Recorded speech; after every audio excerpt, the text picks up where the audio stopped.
Disco Elysium is a role-playing adventure game from 2019 that takes heavy influence from isometric point-and-click classics like Planescape, Torment, and others of its ilk, but with a major twist being that it features no combat whatsoever. Instead, your character development and role-playing choices relate to the different ways in which you perceive and react to the world around you, with different skills granting you varying degrees of ability to empathize with other people, to deduce information through logical reasoning, to interpret dreams and premonitions, or to be able to dance like a badass disco king, among plenty of other things. All of which will help you in different ways as you interact with NPCs and solve quests while exploring the fantastical realist setting of Martinez Revachol. You play as a police detective waking up with a massive hangover from the night before, having partied so hard that you forgot literally everything, including who you are and even basic details of the world itself. But you quickly come to realize that you were sent here to investigate a murder and team up with your new partner, Kim Kitsuragi, with whom you work together to figure out who killed the hanged man, and in the process prevent the city from erupting into a violent outbreak over the murder. All the while, you're also trying to learn more about yourself in terms of discovering who you really are and what led you to drink yourself into oblivion, while also going around picking up the pieces from your drunken rampage the night before. Typical gameplay involves non-linear exploration of a small map, searching for loot that you can equip to improve your stats, or else sell for money that you can spend buying other equipment and healing items, rolling dice to perform active skill checks while interacting with NPCs and objects in the environment, and earning experience towards level ups, which will allow you to customize your character build by increasing various stats of your choosing.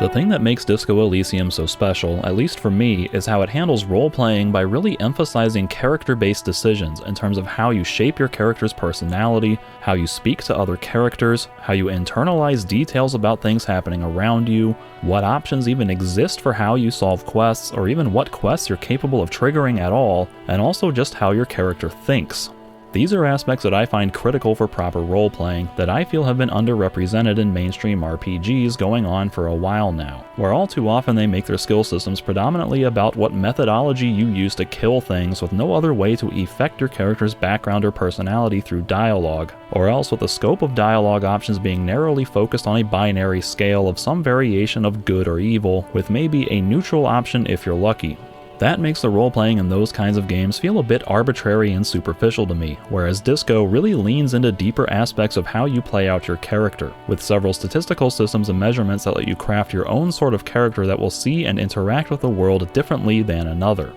The bulk of this happens through the skill system, which grants you 24 unique skills based on 4 primary attributes. These are a little different from what you would typically expect from an RPG, in that they tend to represent more abstract concepts, like how well you can interpret nuances in people's language to pick up on unintended meanings that might clue you into something important or else allow you to turn their arguments against them, or how good you are with both spotting and utilizing theatrics to determine when or why someone is acting a certain way, and subsequently being able to dramatize or embellish on certain ideas yourself in order to get people to cooperate with you. Other skills relate to concepts like your fight or flight response, which helps you to know what to do in extreme situations, or your pleasure center that compels you to do things that make you feel good, or your impulse control that wants you to avoid self-harm, or your composure to help you stay calm under pressure, and so on.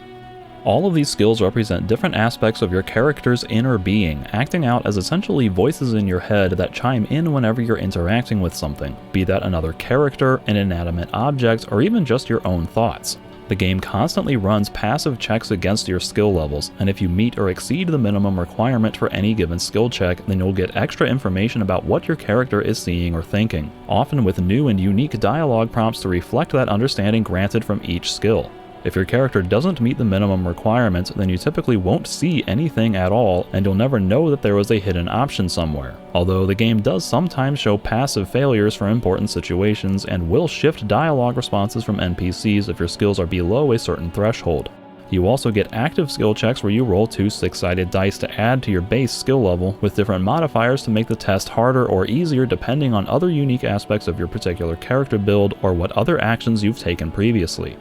Disco sets itself apart from other typical RPGs by making the decision space just much more interesting in general, with so many unconventional ways to approach situations. Whereas many games would give you just a single, generic persuasion ability to solve problems through diplomatic means, maybe at most also offering an intimidation option as a viable alternative, Disco has you persuading people through virtually all of your skills in different ways. In one situation, you might need to use your empathy to get someone to patch you through to the authorities due to how desperate you are, but in another, you might need to use logic to convince someone that their friend may be involved in some shady business. You might need conceptualization in another scenario to get someone to invest in a financial plan by coming up with an idea that's sure to pique their interest, and then in another, you might need half-light to make someone give you their sweet-ass jackets by rapidly escalating the intensity of the situation. The list goes on.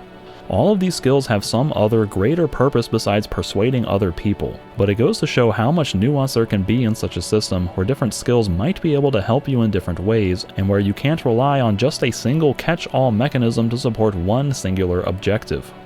The game further subverts typical genre conventions by giving skills trade-offs, where you can't always trust them to do right by you, and where higher-level skills aren't necessarily better than average or lower-level ones. Each skill is essentially its own character in the game, capable of making mistakes in judgment or steering you down the wrong path from what you ideally should be doing. If you invest more points into a given skill, it will become more likely to chime in, which can make you more likely to heed its advice, but doing so can actually backfire in unintended ways. A skill like Half-Light, for instance, can be useful as a sort of survival instinct by helping you make decisions under pressure, but focusing on it too much can turn you into an unhinged maniac. Likewise, conceptualization helps you to come up with ideas and understand abstract concepts, but at high levels it can turn you into a pretentious snob. Low-level skills are usually bad by preventing you from doing something positive, but they can also be good in some instances, such as if an enemy doesn't perceive you as a threat or if someone takes pity on you. That leads to more interesting decisions as a player, where you can choose to embrace those flawed aspects of your character by going all in on certain skills while completely ignoring others, or otherwise spread your points more evenly in order to avoid extreme highs or lows. And when multiple skills chime in with conflicting advice, it then causes you to actually think about what approach you should take and which input you value more, as opposed to just blindly picking your supposedly best skill every time, or mindlessly sticking to one particular type of option to max out your alignment on an arbitrary karma meter. Beyond the actual skills themselves, the game also keeps track of what you pick in dialogue and then uses this information to shape subsequent interactions, like with how often you select responses corresponding to each of the 4 primary character archetypes or the 4 political alignments, or how many times you choose to behave honorably, plus others that aren't explicitly tracked through the journal screen but which cumulatively contribute towards different thoughts, which are additional ways you can spend skill points customizing your character. These are literally just things that your character thinks, effectively allowing you to further shape your character's background and personality through fun descriptive flavor text, but they're triggered by specific actions you take and serve as another way to reinforce particular role-playing decisions, by turning narrative choices into mechanical traits, which will grant new dialogue options and edits to your skill thresholds, plus a few potential gameplay changes like allowing you to zoom out further or granting extra experience or money from certain actions, among other things. If, for instance, you come up with an ostentatious French name when introducing yourself and continually decide to stick with it, even after finding more concrete evidence about what your actual name is, then a thought will appear where you have the chance to fully integrate that identity into your character. Doing so will grant you permanent bonuses to your French-sounding savoir-faire and esprit de corps because you totally know what those words mean and they represent the same fancy sophistication as your new name. Or say you repeatedly pick fascist dialogue options and then choose to embrace that thought, you can become a sad, self-destructive drunk with bonuses to your physique when consuming alcohol and new dialogue options to reflect your proud Revacholian nationhood. But picking those will cause you to lose morale because of how depressed you are over how much better things used to be under the old king's rule before the revolution changed everything for the worse. The actual subject of these thoughts can vary from thinking about details from your past to try to learn more about who you are, like where you live or why your jaw makes that weird clenching movement every time you introduce yourself as the law, or else they might be different aspects that you want to incorporate into your personality, like becoming obsessed with cryptozoology and thinking you can hear totally real, non-fabricated creatures that only exist as sound waves, or deciding that you're now going to be an art critic and claiming to have an actual art degree in future conversations, or wanting to sober up and get your shit together while foregoing more fantastical thoughts to be a more straight-laced detective. Through these thoughts and skills, the game really allows you to feel like you're creating a unique character who will literally perceive and react to everything differently unless you dig deeper into the character's personality and psyche than virtually every other RPG out there. Deciding how you want to talk to people, what subjects you want to focus on, how you behave, how you will come to certain solutions, what you notice in the world around you, what aspects of your backstory will be important to you,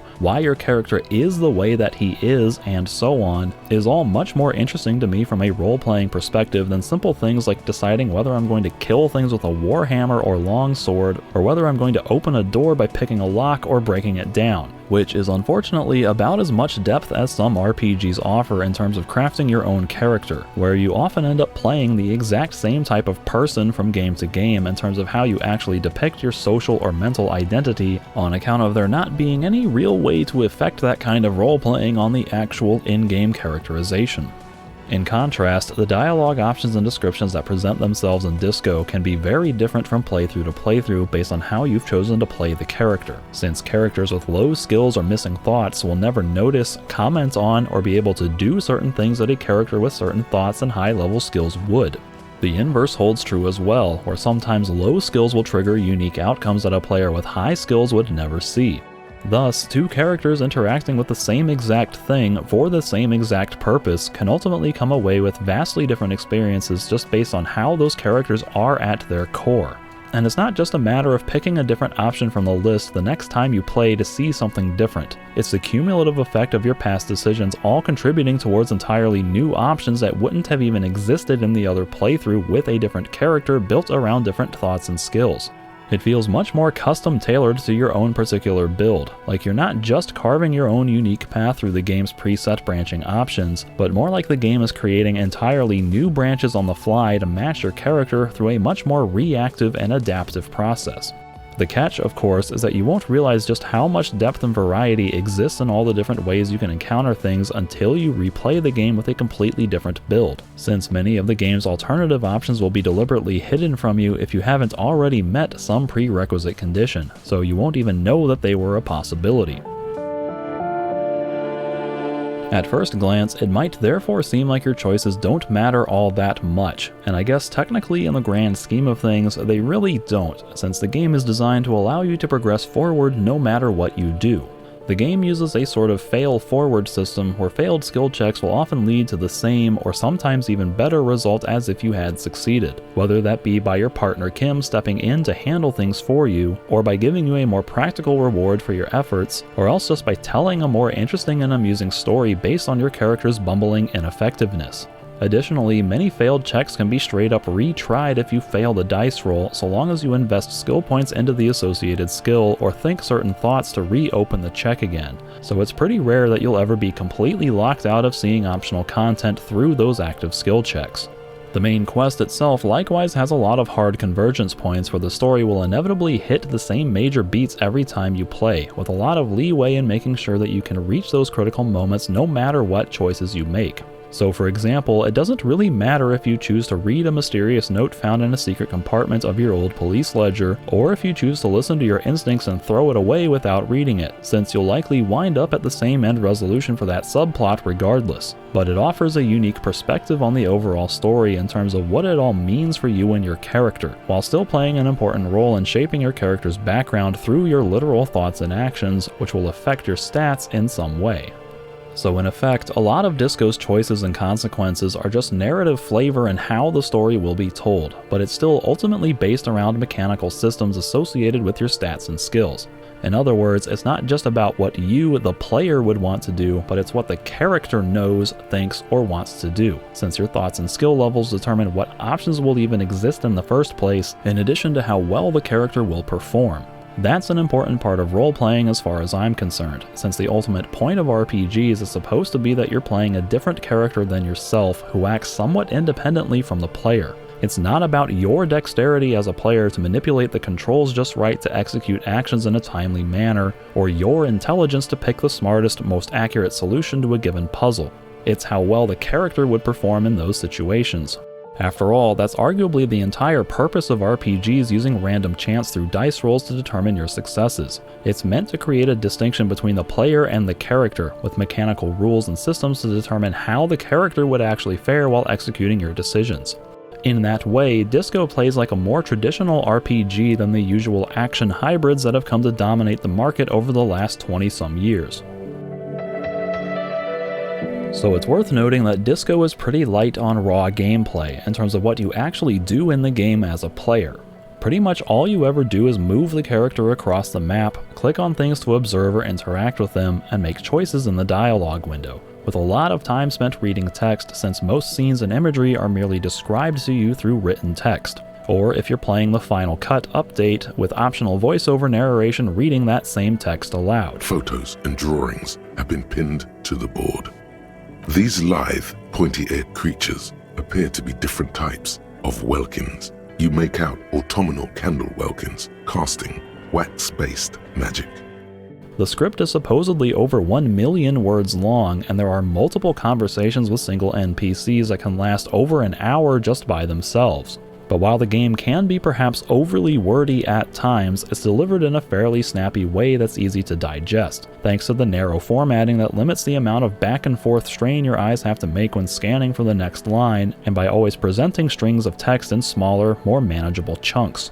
The writing itself is pretty good overall, perhaps approaching the quality you would expect from a good novel, but at the very least a clear step above typical video game writing. It's often clever, inventive, and evocative in ways that you don't typically get from other games. Yes, the background imagery is completely idle for most of what you do in the dialogue window, but the ample descriptions for scenery and actions bring those images to life more vividly than what could be shown through simple visuals. Like when probing your finger through the throat and into the skull of the hanged man, where the ample descriptions let you know all the precise detail of what the inside of the man's brain feels like to your fingers. After all, some sensations literally cannot be depicted through visuals alone, like smell or taste or touch, and so Disco's descriptions give you the chance to perceive some sense of that information to really understand and internalize what's going on better. This is of course not unique to Disco since it applies to all other games with lots of written descriptions, but it can provide a tremendous enhancement to the game's immersion if you're able to engage with all of the written text, and in this case the text itself is good enough to be entertaining all on its own. There is more to the gameplay than just reading text, however, since you still have non-linear exploration and questing, character progression through experience, level ups and skill point allocation, active skill checks and saving throws, resource management through money and healing items, an inventory system with buying and selling goods, equipment selection to modify your stats and abilities, searching environments for hidden loot, and so on. In fact, it's almost identical to the classic point-and-click RPGs of the past, except without any real combat. But since I'm a huge fan of that era of computer RPGs, and frankly felt like the combat was a severe detriment to Planescape Torment's overall enjoyability, describing Disco Elysium as Planescape Torment without the combat is like a win-win scenario as far as I'm concerned. Going beyond video game comparisons, it's also pretty close to what you do in straight tabletop RPGs, which in my experience is predominantly about you wandering around while a GM describes things to you and then making decisions and rolling dice to see what happens. I would even say that Disco is the one video game that, in my experience, has come closest to capturing that core essence of tabletop role-playing, which is what I have always considered to be the standard for how I judge computer RPGs. As I see it, the better a computer RPG simulates the free-form, adaptive style of role-playing that you experience in tabletop RPGs, the better it is as an RPG. That's not to say that necessarily makes for a better video game, since I do appreciate active combat systems and rewarding gameplay elements in my computer RPGs. But the fact that Disco feels so much like a tabletop role-playing experience lends it a certain purity that I admire, and that I believe should deserve a lot of respect for achieving what it clearly set out to do, given that the game actually started its design as a literal pen and paper RPG system. The game's fail-forward mechanics, for instance, are right out of a live game master's playbook in trying to accommodate everything a player might try to do by saying yes and or no but, so that the player's decisions are always valid and always feel like they're contributing to the forward progress of the adventure and story. With the skills chiming in different ways, often offering different approaches to a situation, it's a bit like having an entire party of players and characters all sitting around a table discussing what they want to do before coming to a decision as a group. And every time the game references something you did previously, be that establishing a running joke, or commenting on some of your consistent behaviors, or triggering a new thought bubble, or adding extra modifiers to an active skill check, is a sure sign that the game is actually paying attention to what you do and crafting an emergent narrative around your actions. which again feels like something a live GM would do in a tabletop RPG, where they respond to your decisions in a positive feedback loop of continually reinforcing actions and outcomes, while only ever showing the parts of their design intentions that become directly relevant to your character's unique actions and statistical configuration, thereby effectively tossing out the interactions and progression that they had planned in favor of improvising off of what you've been unexpectedly doing as a player. With that being said, it's still a video game, so it's of course going to be much more restrictive than anything you can experience with a human game master improvising everything on the fly. After all, you're still playing a pre-made character with an established past, and the options you can choose from to roleplay that character are still based on certain preconceived archetypes, with a hard limit to just how many options can exist in the first place. But the amount of options that are available to you at any given time are wide enough to give a strong sense of freedom of choice. Whereas other games often give you just 2 or 3 preset ways to play the main character, Disco gives you 4 primary archetypes with numerous subtypes that can run in parallel, with an entire second axis for your political alignment. So you can play as a sorry moralist hobo cop, or a communist art cop doomsayer, or a boring fascist lawbringer, or an ultra-liberal superstar honor cop, or any other combination thereof, with 53 different thoughts and 24 skills that you can combine to create all kinds of unique builds.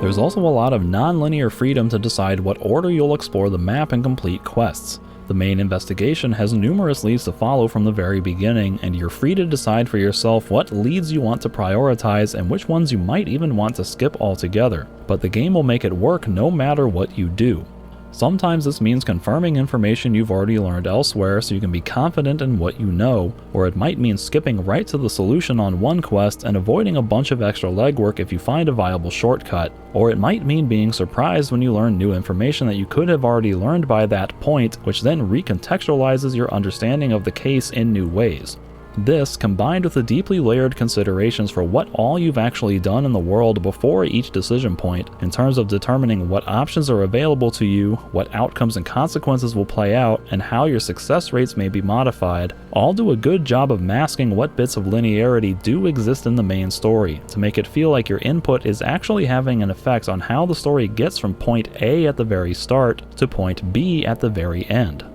This is most true on your first playthrough, but your mileage may vary on replay since the story itself is ultimately the same thing the second time around. There will always ever be one murderer and a handful of suspects that you have to investigate in turn, with a few linear choke points along the way towards figuring out who done it, with essentially the same core ending every time where you successfully track down the killer, learn the how and why of it all, and then reconcile this information with the rest of your police department. Likewise, portions of every conversation will be the same each time, especially ones that deal with exposition and world building, where the whole point is for the other characters to dump tons of information on you while you go down the list, sequentially asking them about each subject until you've exhausted everything. And if you have any overlap in your character build whatsoever between playthroughs, like if you have moderate to high psyche both times, then you're going to see a lot of the same dialogue from your psyche skills with the same kind of options to pick from. So in short, this isn't really a game with heavily branching narratives and tons of mutually exclusive quest lines like you might get from some other RPGs, where the second playthrough might feel more distinctly brand new.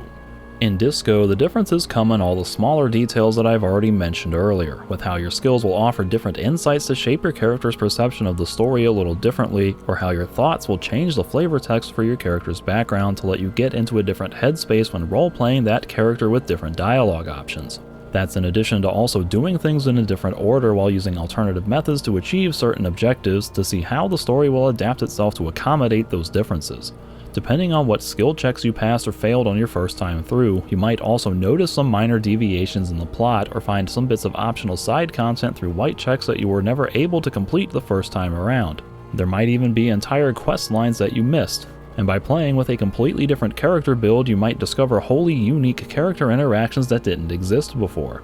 The ending may be largely similar for all playthroughs, but there are a couple variables that determine what you experience in the final stretch, in terms of who else might be there with you, what dreams you have when you sit down to rest, and whether you'll achieve enough evidence of certain discoveries to prove yourself. Meanwhile, the cumulative effect of all your role-playing decisions will influence how your police department reacts to your solving of the case, with them either welcoming you back in open arms or putting you on probation.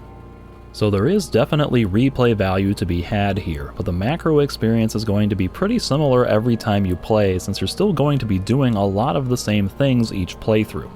Personally speaking, I didn't enjoy my replay nearly as much as the first time through, because I already did pretty much everything I wanted to do in the way that I wanted to on that first playthrough, which made picking deliberately opposite choices the second time around feel like a chore, since I was basically just forcing myself into an arbitrary build that I wasn't naturally drawn to. It probably didn't help matters that I played as an apocalyptic superstar member of the remote viewers division with a talking necktie who alternated between supporting communism, ultraliberalism, and moralism, while picking all the eccentric weirdo options the first time around, which was immensely fun for me, and then played as a sorry, boring, fascist, dim-witted brute the second time, which I would say was decidedly less fun.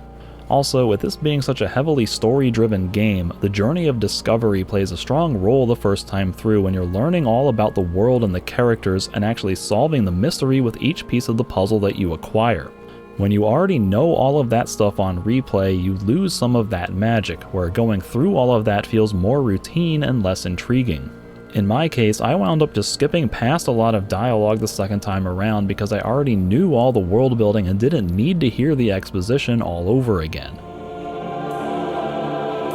Besides just learning about who killed the Hanged Man and why, you also learn more about the history and culture of Martinez Revachol, as well as your character's background, since your character has amnesia from his chaotic bender the night before and has forgotten literally everything. That serves as a useful mechanism to be able to play an established character, but while giving the player freedom to roleplay him in whatever way you want. But it also works to put the character in the player's shoes as basically a newcomer to this world who doesn't know or understand anything, so that you can be along for the same journey as your character. That adds even more mystery and discovery to the equation, just learning about all this backstory, which helps to make exploring the world even more engaging.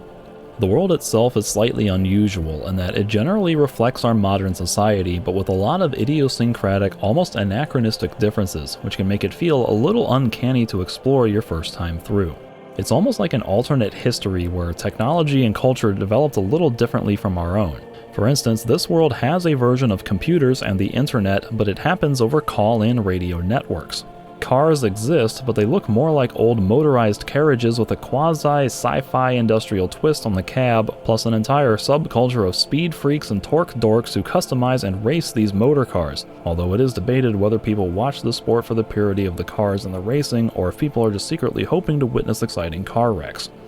You can also explore aspects of art, architecture, entertainment, history, politics, socioeconomics, and all other such subjects that make this world feel thoroughly fleshed out beyond just simple video game set dressing. I mean, there's an entire skill dedicated towards telling you little bits of lore surrounding all the various things you might interact with. But there are also supernatural elements at work, most notably with the Pale, a colorless fog that permeates all space between continents and which causes people to go mad who travel through it. The mystery here is in trying to learn more about what it actually is, how humanity manages to navigate it and how they use it for different purposes, what causes it, and what might be in store for the future, with theories that the Pale might actually be expanding over time. With all these different elements, the literal world building is strong enough to provide a compelling element all on its own. I, for one, was constantly fascinated just exploring everything so I could learn more about the world itself. The character's backstory plays into this as well, since there's a reason he tried to drink himself into oblivion, which you can guess from the beginning might be related to the X-something that the ancient reptilian part of your brain teases while you're blacked out. This ends up being a major plot thread that runs in parallel to the murder case, eventually culminating in the big reveal near the very end, with your character randomly stumbling into thoughts and memories about his past, often in completely unexpected instances, which progressively reveal the actual details that led to his breakup with the X-something and why it had such a strong impact on him. All the while, your volition and other skills are warning you not to go down this line of questioning and urging you to just forget about it because remembering will cause you to experience that pain all over again. But such is the nature of mystery that being told not to look into something only makes it more intriguing, and so I found it extremely alluring trying to hunt down all those little clues and interpret everything. It's a pretty effective mystery in that way, with only ever revealing small hints through ominous foreshadowing, usually just enough to make you wonder what it means while never spelling it all out completely. Some of it is even laced in heavy metaphor that you don't realize is foreshadowing that specific subplot until you reach the climax and can finally start to recontextualize all the symbolism you were seeing before. In a way, this could be interpreted as a real point of the story ultimately being a journey of self-discovery and recovery for the main character, with the murder investigation just being the structural pretext to get you involved with everything. For some people, myself included, it might even be a more interesting story than the murder case because of that personal connection to the main character and all the direct control you have as a player in shaping its effect on the character.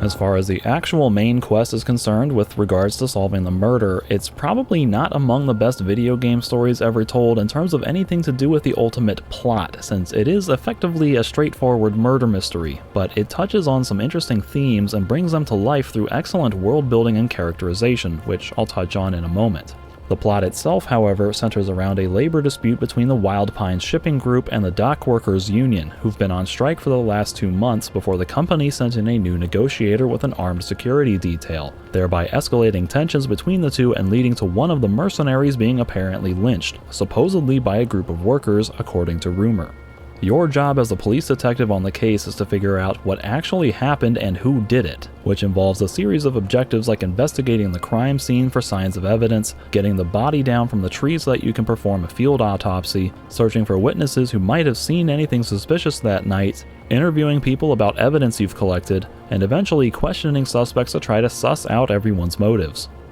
This aspect of it is decently engaging, the structure being built from a non-linear web of quests that each give you a partial piece of the puzzle you're trying to assemble, with different leads you can follow and opportunities to rule out theories and cross-reference information. Not to mention plenty of red herrings and double crosses and twists and climactic confrontations to keep you engaged the whole way. It's not really a mystery that you're meant to solve as a player, however. It's not the type of plot where clues are dropped in for astute observers to piece together a working theory so that you can solve the case through logical deduction before the truth is finally revealed. In fact, it's literally impossible to identify the killer until the very end because, for some reason, the game just won't let you pursue a particular line of investigation, even though it had clearly set up an alternative possibility that any good detective would want to rule out before making assumptions and jumping to conclusions. So in the end, when the real killer finally gets revealed, the twist ends up feeling a bit contrived and unearned, because the plot wasn't really setting up that specific character as an option and there was no way you could have ever predicted their involvement. Unlike the mystery of the X something, the murder mystery doesn't have much clever foreshadowing that makes you go, aha, that makes sense, once you know all of the details. But instead, the killer just seems to come out of nowhere quite suddenly at the very end of the game, and then it's over. For that reason, I can see a lot of people being disappointed by the ending, but it doesn't bother me personally, because it still ties in very strongly with the game's central themes. The story is ultimately about how events from our past can linger on and continue to affect things long after they've supposedly been resolved, and how sometimes just letting go is the best way to heal and move on. The killer's inability to let go is what ultimately leads to all the problems in the main story, but it's also reflected in the city itself having been ravaged by war some few decades ago, having still never been able to rebuild and move on from that devastation, as well as in the main character's arc with the X something, where he continues to wallow in misery with self-destructive coping mechanisms, which is how he very nearly kills himself by the start of the game.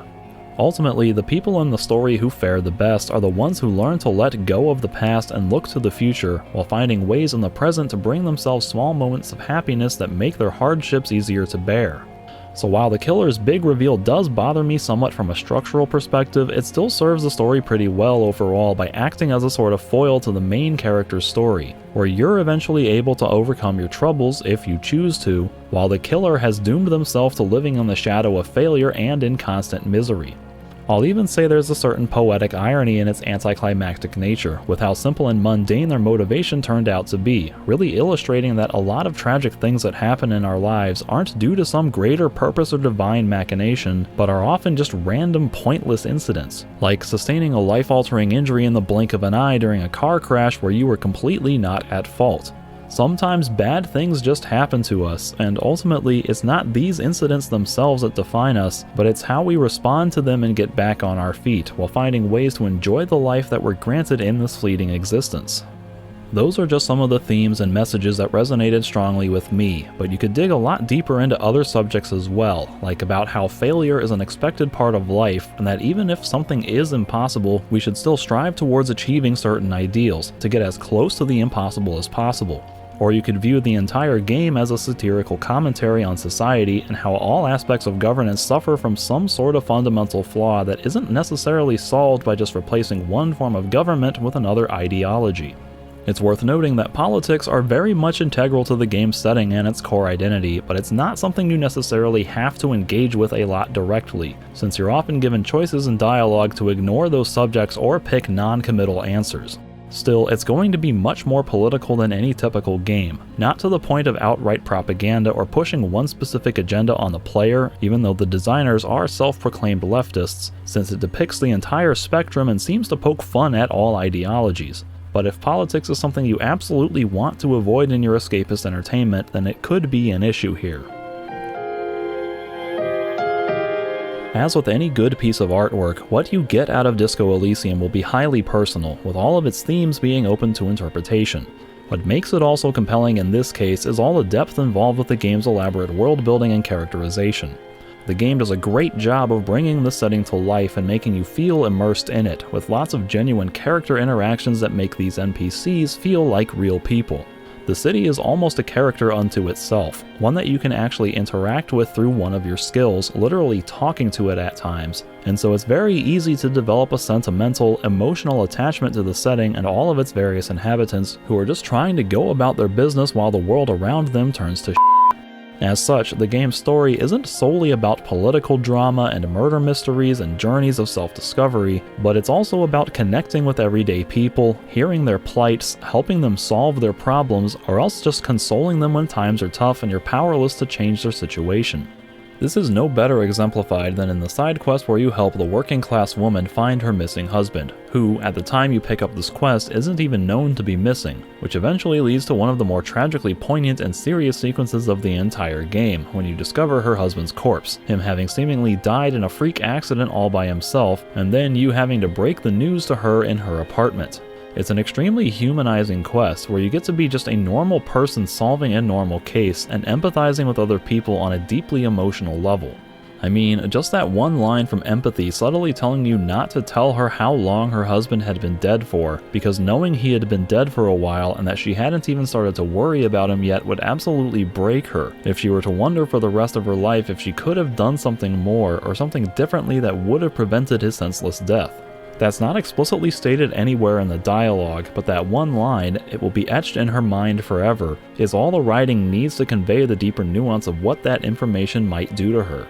And it's impressive that you get that much depth out of one minor side character who's not even important enough to be given a name in the interface window. Most of the other characters get even more depth and nuance through more elaborate character interactions and recurring developments, making it really easy to feel an emotional attachment to this setting. So when you discover that a certain character has been lying to you the entire game, it feels like more of a personal betrayal, and you likewise build some really strong personal trust with your partner Kim, all because the characters are fleshed out so well, and because you get so many opportunities to interact with them on a deeper level than what you typically experience in other RPGs on account of all the extensive dialogue options and your skills providing even deeper insights into various subjects.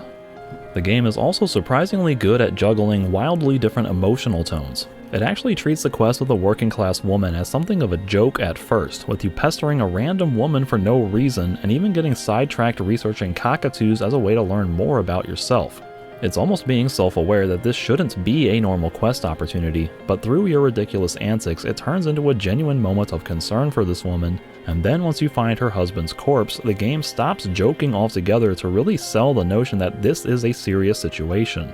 This sort of tonal shift has a lot of potential to be jarring, but the game expertly shifts gears to put you into an appropriate mindset as you go into that encounter, so that it all flows together seamlessly. Lots of other situations involve wacky hijinks, usually related to the main character's psychosis if you choose to play that way, enough to the point that the game could almost be classified as a comedy. This is a game where you can die from saying or doing something stupid that embarrasses you, or from sitting in an uncomfortable chair too long, with plenty of game over screens that paint the main character's failure in some kind of humorous light. Sometimes the humor breaks the fourth wall or becomes meta, like getting stuck in literal dialogue loops that you can't get out of while your skills freak out about what to do, or else it becomes so absurd that it starts breaking the rules of reality, like when you find a guy living in a shipping container who's so inconceivably wealthy that he bends light and sound around him while also increasing your wealth in the heads-up display just by getting closer to him. But the comedy elements work specifically because they're contrasted against a generally quite serious, almost melancholic tone and setting. It would be humorous enough just witnessing your character doing all this ridiculous stuff, but it's the normal people around you reacting to your buffoonery that really sells it, especially with your partner Kim acting as the perfect foil, having to put up with your shenanigans all the time, and you trying to play it off when he comments on it. As with anything, your mileage may vary as to how funny you find the actual game to be, but I for one found myself constantly smiling at all the humor and even laughing out loud sometimes, making this one of the most genuinely entertaining games I've played in a long time just on that aspect alone. It's worth mentioning too that the game is extremely dense with its use of space and its distribution of content therein. Whereas many RPGs try to hype themselves up by how massive and sprawling their landscapes are, with thousands of NPCs and hundreds or even literally infinite quests to complete, Disco instead takes place in a relatively small map consisting of one city block and its adjacent coast, with only about 3 dozen main NPCs to interact with. So already the concrete dimensions are much more restrained, but that allows the game to spend more time with specific locations and characters to flesh them out further than other games that might have to spread their concentration over a much wider area. Each location and each character winds up having a recurring role in everything, being involved in usually multiple different quest lines or interactions, which gives them more persistence within the world and lets you become much more familiar with them, since you often end up coming back to have new interactions in familiar locations with the same NPCs as the situation changes around the city. What's most impressive is just how much of the game's apparent side content actually winds up circling back to the main investigation, or else becomes incredibly relevant to the greater overall story. That includes things like finding a mysterious locked door in the kitchen of the hostel where you start the game and wondering where it leads, and Kim questioning why you would be so obsessed with the seemingly ordinary door, which eventually leads you to a major discovery in the murder case, or helping a group of ravers start a nightclub in an abandoned church, which eventually leads to a major scientific breakthrough where you discover important information about the Pale, which ties back in with your previous quest to investigate the doomed commercial area and lift an apparent curse placed on it by a supposed evil entity, and which also plays into the end resolution in the story and certain political vision quests. The game feels holistically designed in that way, where everything is there to serve a purpose as one piece of a cohesive whole. Nothing feels superfluously tacked on, and it doesn't waste your time with extraneous filler content. With around 30 some hours of content for a typical playthrough, up to about 50 or so for a thorough completionist, it's an extremely potent experience that accomplishes a lot within a relatively small space and runtime while never outstaying its welcome. As far as criticisms go, I don't really have much to offer on this one. I enjoyed Disco so much overall that very little actually bothered me, and thus anything bad I have to say would just be minor nitpicks. Like, for example, with the way clothes give you various skill bonuses and how the game incentivizes you to exit conversations after seeing a skill check to meticulously scroll through your entire inventory checking what items give what bonuses and changing your clothes right in front of the NPC before attempting the skill check. That can be awfully tedious, especially later in the game after accumulating tons of clothing when you have to spend even more time comparing options and hunting for what you want, and doesn't make a whole lot of sense thematically to be doing that in the first place. There's also a weird conflict with how the game wants you to spend skill points. On the one hand, it wants you to spend them proactively to raise your base skill level in order to succeed at more challenging passive checks, but on the other hand, it also wants you to save skill points so that you can retry failed active checks down the road. But at the same time, maxing out a skill makes it really difficult, if not outright impossible, to ever retry a failed check in the future, since you lose the most standard, reliable way to unlock those checks. And so there's this weird tug and pull going on where no matter how you spend your skill points, it feels like there's always some missed opportunity or catch-22 involved, with a constant feeling of wanting to do one thing, but then feeling like you need to do the other, which could apply both ways. It's not a major issue by any means, but it's just a weird element that makes the skill point system feel somewhat unfulfilling.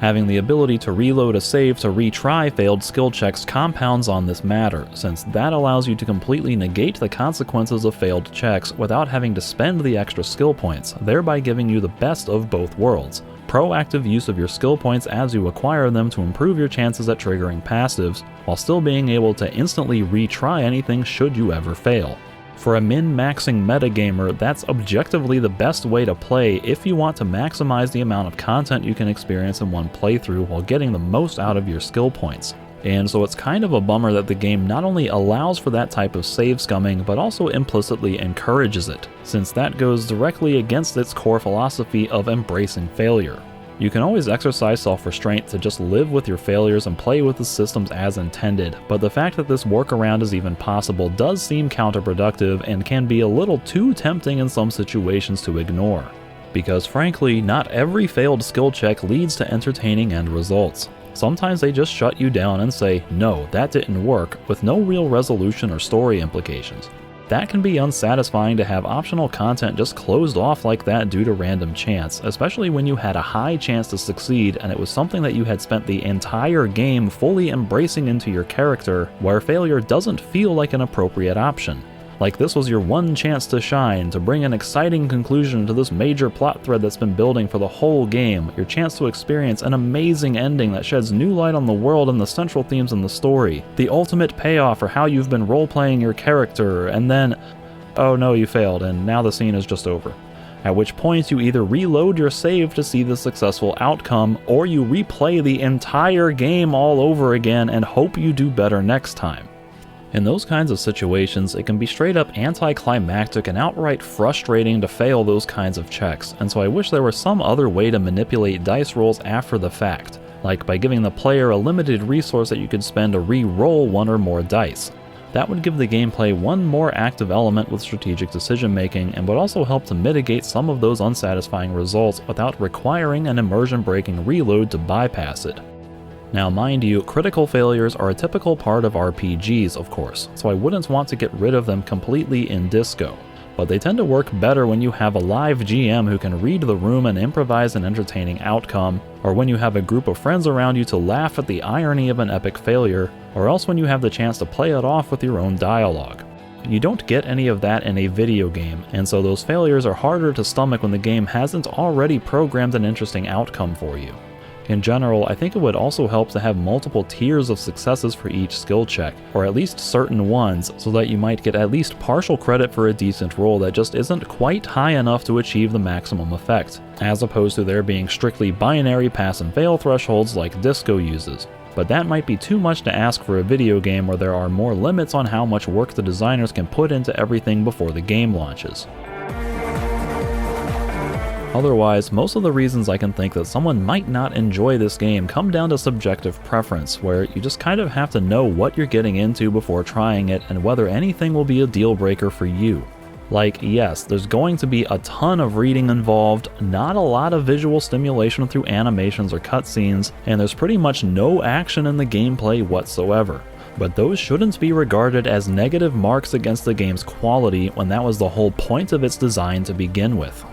I can also see some people maybe just not enjoying the writing style if you find it too flowery or self-indulgent for your taste, and it's also completely understandable that some people just might not vibe with the game's setting, characters, themes, or story. But if you're the type of person who hears it's like Planescape Torment but without the combat and gets excited by that prospect, then it's almost a sure bet that this will be right up your alley. If you're someone who likes tabletop RPGs for their adaptive storytelling and character-based decision-making, then this is an exceptional game that's worth checking out. If you enjoy games that are weird, quirky, and unusual, then there's a lot of potential here to sink your teeth into. Those statements fit me to a T, and Disco Elysium has quickly become one of my favorite RPGs of all time, possibly one of my favorite games just in general. For those who can get into it and appreciate it for all it has to offer, it really does have a rich spirit and unique soul unlike anything else you can find in modern gaming, and that's what makes it really special. Ratan! It is time to unleash the other world! You and I are gonna have so much fun it should be illegal! I'm not gonna let you down! You and I are like the same person! Trust me on this! This is what it's all been building towards! It's gonna be off the hook! Off all hooks!